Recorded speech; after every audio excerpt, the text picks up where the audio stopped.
আমি সকলোৱে ৰাতিপুৱা শুই উঠি ৰাতি টোপনি নোযোৱালৈকে দিনটোত বিভিন্ন ব্যক্তিৰ লগত বিভিন্ন বিষয়ৰ ওপৰত আমি কথা পাতোঁ, কিন্তু কেতিয়াবা আপোনালোকে নিজৰ লগত কথা পাতি পাইছেনে? নিজকে কেতিয়াবা আত্মবিশ্লেষণ কৰি পাইছেনে আপোনালোকে?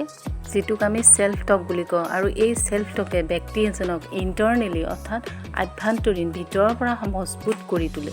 এই চেল্ফ টকে মানুহৰ মনত প্ৰভাৱ পেলায়। ইয়াৰ প্ৰভাৱ পজিটিভলিও হ'ব পাৰে, নিগেটিভলিও হ'ব পাৰে। গতিকে এই চেল্ফ টক অৰ্থাৎ নিজৰ লগত কথা পতাৰ ব্যক্তি এজনৰ চিন্তা শক্তিৰ বিকাশ সাধন কৰে।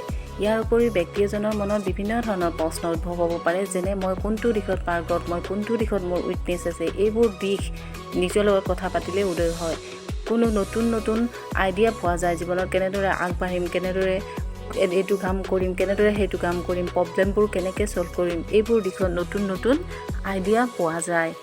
চেল্ফ টকে ব্যক্তি এজনক শাৰীৰিক আৰু মানসিকভাৱে দুয়োটা দিশতে প্ৰভাৱ পেলায় আৰু দুয়োটা দিশতে শক্তিশালী কৰি ৰাখে। যেতিয়া চেল্ফ টক কৰা যায় তেতিয়া ব্যক্তি এজনৰ কনফিডেন্স বাঢ়ি যায়, ৰিলেক্স ফিল হয়, তাৰ ইমিউন ছিষ্টেমটো ৰোগ প্ৰতিৰোধ ক্ষমতাৰ ইম্প্ৰুভ হয়, ব্যক্তিৰ হাৰ্ট ছিষ্টেমটো হেল্ডি হৈ থাকে, সুস্থ হৈ থাকে, দুখবোৰ পাতল হয়। যেতিয়া দুখ আহে, টেনশ্যন আহে, তেতিয়া নিজৰ লগত কথা পাতিলে বা নিজক আত্মবিশ্লেষণ কৰিলে সেইবোৰৰ পৰা ৰেহাই পোৱা যায়, মনটো মুক্ত হৈ যায়। গতিকে ব্যক্তি এজনক চেল্ফ টকে নিৰোগী কৰি ৰাখে। আৰু এইটো হৈছে চেল্ফ টক এটা হৈছে এক্সাৰচাইজ। যেতিয়া মানুহে ইয়াক এক্সাৰচাইজ হিচাপে ব্যৱহাৰ কৰিব তেতিয়া ব্যক্তি এজন নিৰোগী হৈ সদায় থাকিব।